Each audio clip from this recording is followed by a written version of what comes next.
Un total de 12 clubes de toda Galicia competirán este domingo 22 de xullo na 15ª edición da Bandeira de Traíñas Concello de Rianxo, unha proba que organiza o Club de Remo de Rianxo en colaboración co Concello, unha proba puntuable para a Liga Galega de Traíñas. A regata comenzará ás 12 menos cuarto e rematará á 1 da tarde, ca entrega da bandeira ao vencedor. Como gran novidade, este ano instalarase unha pantalla xigante no peirao para seguir a proba a tempo real dende terra.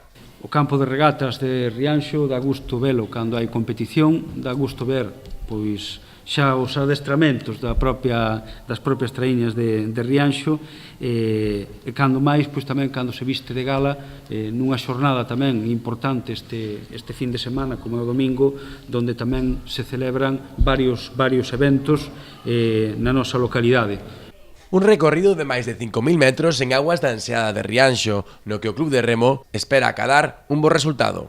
Vai haber tres probas de 4 embarcacións, xa que a Liga A ten 12 embarcacións, e repártese eso, serán a 4 largos, eses 4 largos con 3 viradas, cun recorrido aproximadamente de 5.556 metros.